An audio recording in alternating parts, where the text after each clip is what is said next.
Truly, if I'm president of this country, I will do everything possible to make opposition parties strong and participatory in governance.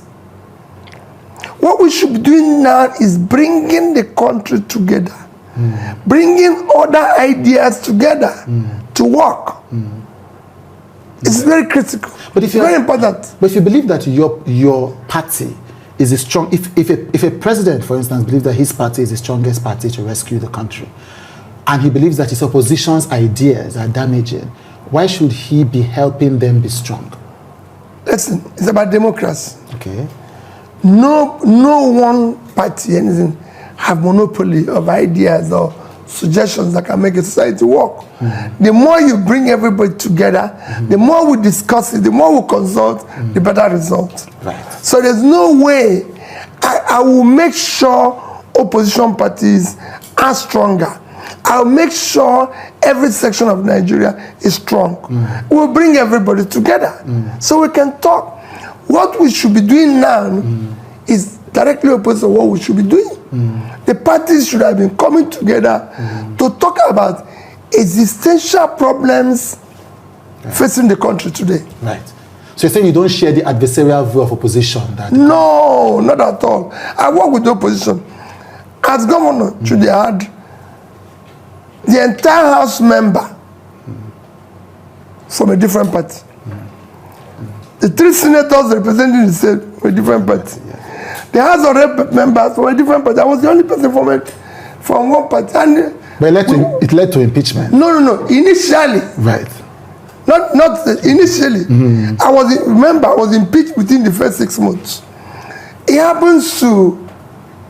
can happen to you. It can happen with you with this your crew. I was like a driver who came in trying to drive people to a better destination than they are used to. So it's like you are carrying passengers who have passed their destination and not knowing where you're going to. Right. They think, oh, let's push him down. Right. Because but when they realized that the destination I was taking them was better than the destination where they thought they've reached, and they were with me. They were very supportive. Right. So you're saying your time in Anambra State is a model for how you would treat opposition if you became president? Completely. Right. I work with everybody. Right. When they found out he was the speaker, most things I did was not the speaker who come to me and said, sir, you can do this. Sir, you can do this. Sir, you can do this. That was why when I was leaving, it was my speaker begging me, why can't we pass a law about your compensation, right, yes, about your remuneration, about this, about your pension, about this. And he was so shocked when I said, listen, Speaker, I've done my job, I'm going home. Right. I don't want Fanta, I don't want Coke, I don't want anything from state of Anambra State when I leave. Whatever they will pay me, let them use it to pay the hard-working workers of the state who have served for 35 years. I was only here for 8 years. They were owing people who served for 35 years when I came. I've cleared it now. So whatever they will pay me, let them use it to ensure that that situation does not repeat itself. Right. So where now is my 14th year, Anambra has not bought me a sachet of pure water. Right. I told Rufai that people should look out for my manifesto. Right. Right. But you know, in Nigeria, people have gotten so frustrated that even if you tell them now, oh, wait, we are cooking the food, you will soon be okay, they want to eat it from the pot because they are tired of, because they don't know by the time it's ready, somebody will carry it and move away. So they don't want to start sharing from the pot, right, even uncooked. Right. What is the manifesto coming out? Well, right now, you talked about party. Yeah. There's still a confusion in the polity. Right. We're not even allowed to organize the polity. We don't even know until INEC published and say, these are the candidates.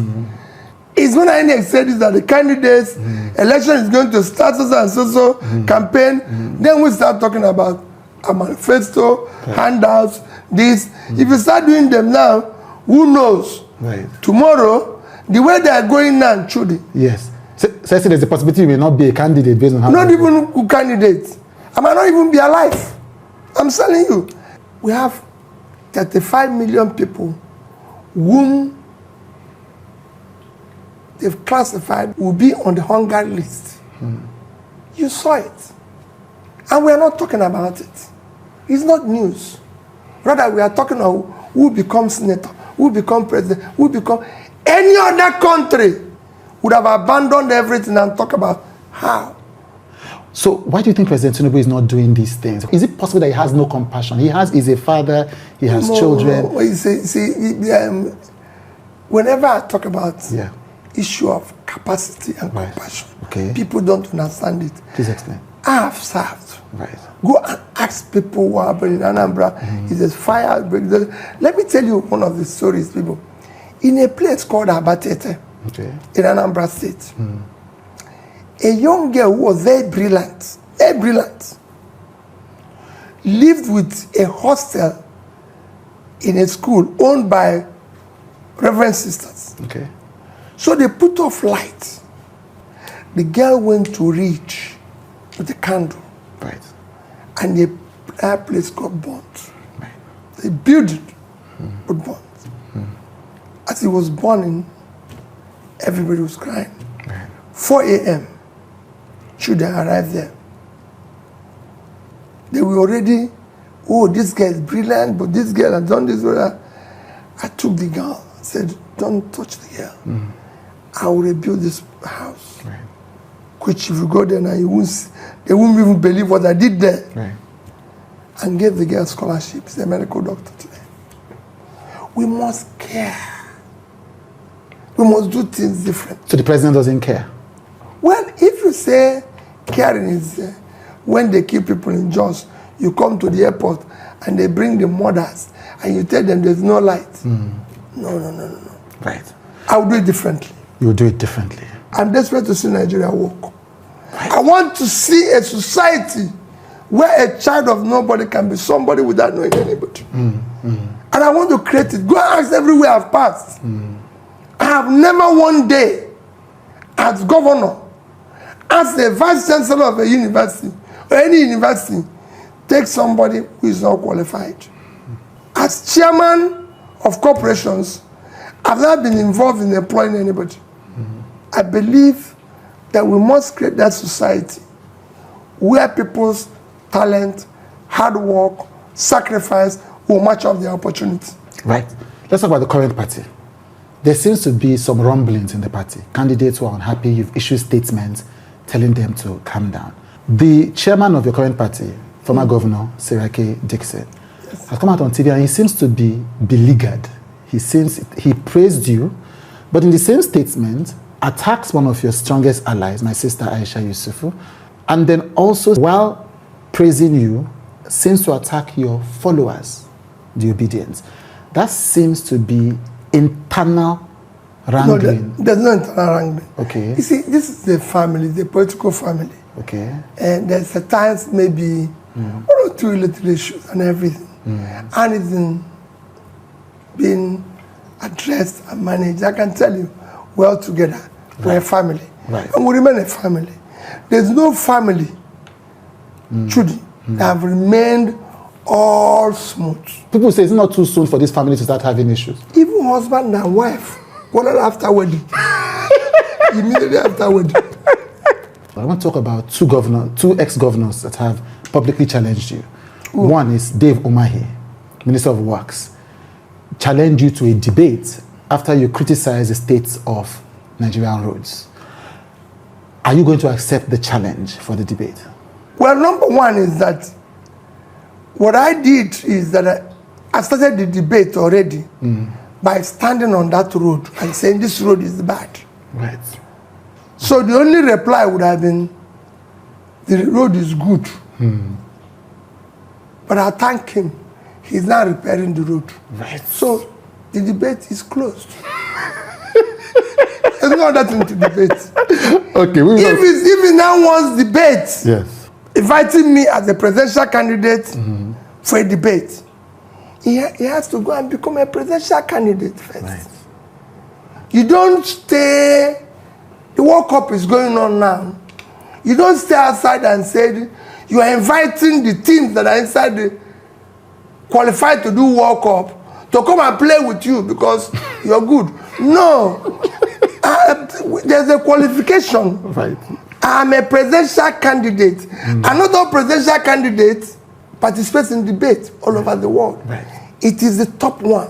It's like somebody who is in Division 1 asking a Premier League team that to a match without no. Right. You play according to your circle. Right. When he becomes a presidential candidate, those who are there, they will debate. Right.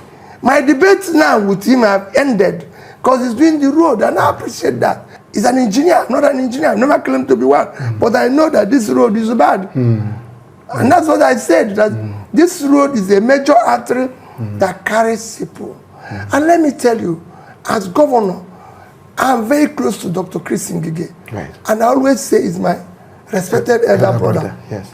Chris used to go to my site or where things are bad and say, look at what Peter B is doing here. And I'm going to fix it.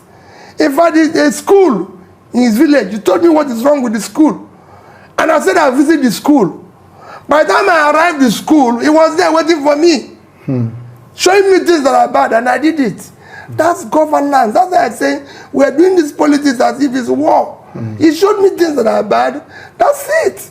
I just said a road that is bad. I was crossing there. 2 people missed their flight because of the road. I said this road is bad. Now is fixing the road. What are we debating again? Right. The debate is closed. So which other? Right. The other one is, he asked me to ask you this directly. Who is it? The vice presidential, I think this one is in the field, this one is division, this one is Premier League. Which one? Governor Rotimi Amechi. Yeah. He said he's the vice presidential candidate now of the ADC. Okay. He said to me, when I asked him about you in an interview, that when you were both in the Nigerian Governors Forum, and he speaks to character, when both in the Nigerian Governors Forum, that you said an untruth about the election that was said to remove him. And the Governors Forum election, the whole split in the Governors Forum. I know this is not just, this is about character. And he said, when he asked you why you came out to the press to report the wrong results from the voting, that voting of what? the voting on the Nigerian Governors Forum before the splinter of the Nigerian Governors Forum. Remember under Goodluck Jonathan, Amechi was the chairman of the Nigerian Governors Forum. There was a splinter because certain governors, including, I think, the Plateau State governor and ATC didn't want him to be the chairman. There was an election. There was claims. He claims he won. The opposition party claimed, the opposition claimed he lost. And he said that, but he won and all of you knew it. And then you went and made a press conference at the villa saying that he lost. And then hold on, sir, let me ask. It's a character question. And then he said that when he saw you at mass, because 2 of you are strong Catholics, he asked you, Peter Obi, why did you say that? And you said it's all politics. I can never, I don't see things like that. Right. Right. And I don't want to go into who won and who lost. Right. No, it's not even about Governors Forum. Yes. We will do it. Right. The Nigerians are judges of characters of the governors and former governors. Right. I don't discuss personal issues. Right. If you watch my politics, I'm not in politics of saying she said, he said. I discuss issues. Right.